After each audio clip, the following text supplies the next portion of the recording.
¿Qué tal, Ramón? ¿Cómo te va? Buenas tardes, bienvenido. Sí, buenas tardes, ¿cómo está? ¿Cómo es la reforma laboral en el mundo, según tu Sí, óptica? es reforma laboral mundial para mí, porque hay como un reordenamiento del capitalismo a nivel mundial y sus empresas, y hay evidentemente una reforma que se viene al interior de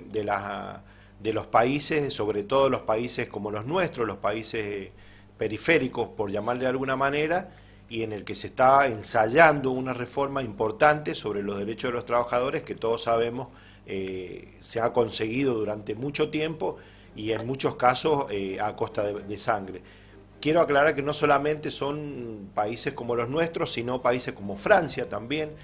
Macron, que ha ganado con una impronta bastante ciudadana, ha podido establecer una cámara a favor de él y en realidad está impulsando muy fuertemente una reforma para dentro de Francia. ¿Y cómo tenemos nosotros en nuestro país, cómo estamos dentro de este contexto? Sí, nosotros hay varios cuadros que nos indican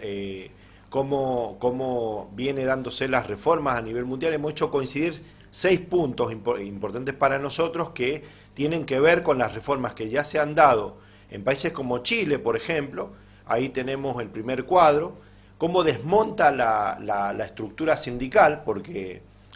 por ejemplo, en el caso de Brasil, la reforma tiene que ver con que los patrones y los empleados negocian aparte de los sindicatos, se reduce la capacidad de admitir conflictos laborales, en el marco de los conflictos laborales no pueden intervenir los convenios colectivos, por ejemplo, y los sindicatos obviamente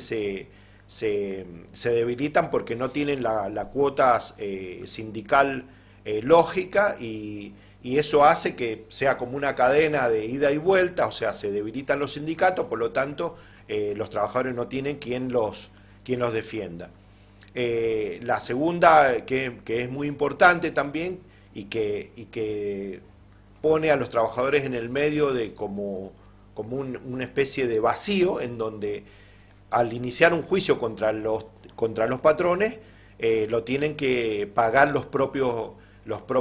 trabajadores al costo de esa demanda laboral, que en muchos casos es millonaria y es imposible, en un marco de avance muy grande de la patronal, inclusive en términos mundiales, de que los trabajadores lo puedan llevar adelante. Un ítem muy importante y que crea jurisprudencia es la cuestión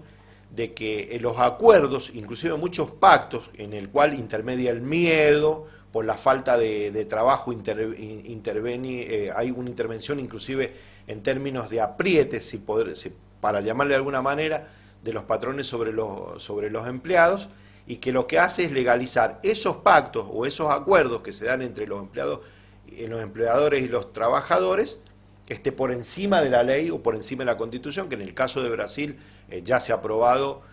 lo ha aprobado el Senado de la Nación, y que en el caso de Francia también hay una fuerte impronta hacia esa reforma laboral, y no solamente laboral, sino en términos de una reforma de las jubilaciones y de las pensiones. El punto 4, que es el próximo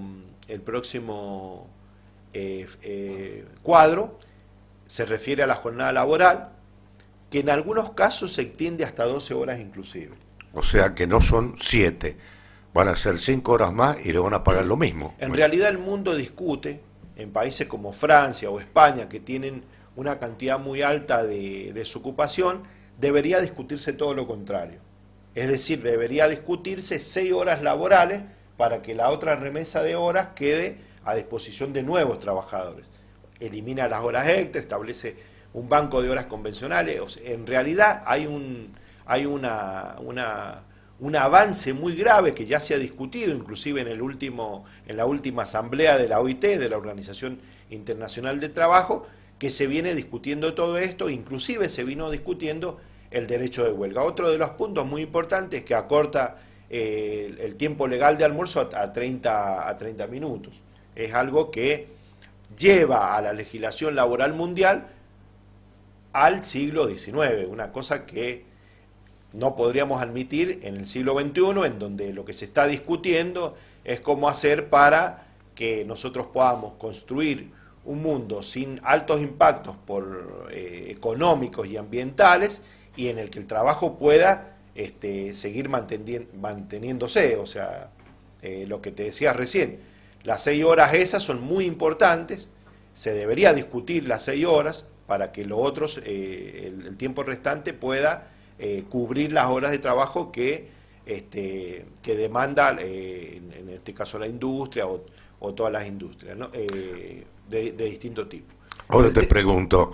¿quién ha sido el ideólogo de este cercenamiento de los derechos adquiridos los trabajadores? Porque debe haberse acostado y debajo de la almohada debe haber puesto a Maquiavelo, de mínima. Sí, en realidad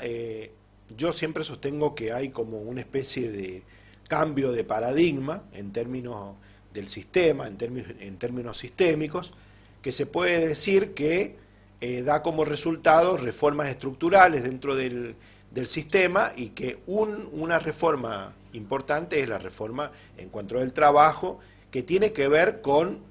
que los costos de la producción la paguen los trabajadores, en definitiva. Porque lo que hoy se está discutiendo en el mundo y lo que la derecha fundamentalmente está planteando es que los costos para las empresas son muy altos, entonces lo que hay que hacer es bajar el costo de los trabajadores en este caso. Entonces nosotros decimos que debe ser todo lo contrario, nosotros debemos avanzar a un mundo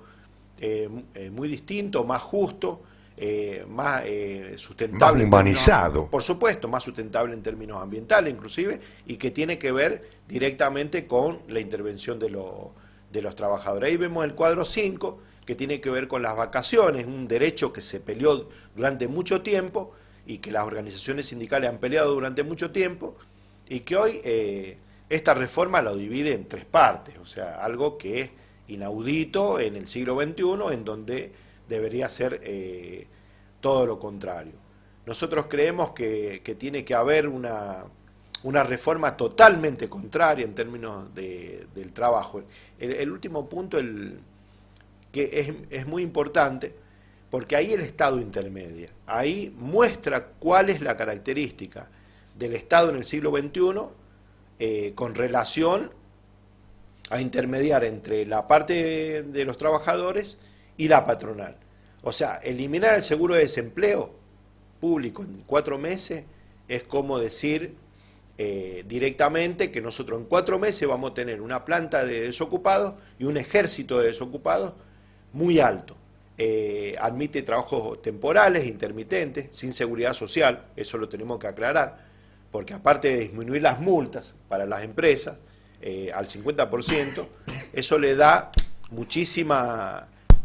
ventaja a las empresas y deja prácticamente desprotegido a los trabajadores. Un panorama incierto es esto que yo observo, y hay un festival paralelo en nuestro país, sigue aumentando el dólar y quienes vienen a invertir compran Levac. Sí, en realidad nosotros podemos decir que esta reforma laboral, y que es prácticamente inminente que se viene en Argentina, por lo menos la discusión sobre la reforma laboral es inminente en Argentina, se dice en los pasillos de la Cámara de Diputados, inclusive en los sectores políticos importantes, ya se está hablando de que va a haber una reforma de pensiones, una reforma de jubilaciones y una reforma laboral en Argentina, que se da en el marco de una economía, la economía de la timba, por decirle de alguna manera, en donde lo que ha subido es al 26,3% en el mercado oficial, los LEVAC, que son las letras del Banco Central, los LETEC también, que en el mercado secundario o en el mercado negro está casi el 29%. Tenemos que decir que hay un dólar que cada vez sube más y que se paga con deuda, porque para poder tener dólares el Estado tiene que generarlos a partir de emisión de pesos, porque se compran en pesos. Entonces hay una fuerte incidencia de una economía financierizada, por decirle de alguna manera, y que tiene que ver y que va acollarado, si se puede decirlo de alguna manera, a una economía que lo que hace es pauperizar el trabajo y lo que hace es cada vez más quitarle derecho a los trabajadores. Entonces, hay un panorama, un escenario que se viene bastante complicado en Argentina y que, dicho sea de paso, va a haber como una especie de cónclave de la OMC en Argentina en diciembre, y que lo que va a intentar es poder establecer todas esas políticas regresivas que hay en el mundo, que inclusive en el primer mundo, ahí nosotros vemos imágenes de lo que fue la reforma, En Francia. el intento de reforma de Hollande en Francia el año pasado, y que trajo muchísimos conflictos. Es decir, yo no creo que en América Latina, con toda la historia y la tradición de lucha que nosotros tenemos, vaya a poder establecerse un tipo de reforma laboral regresiva hacia los trabajadores sin antes haber luchado. Es más, de hecho ya se están preparando algunos eventos para la OMC, para la llegada de la OMC en Argentina, y que tienen que ver con un rechazo total a esto de dirimir el derecho de huelga en baja, sacar de circulación el derecho a huelga, como dije anteriormente, se discutió en la última asamblea de la OIT, y avanzar sobre los derechos laborales que tanto le ha costado al pueblo trabajador mundialmente.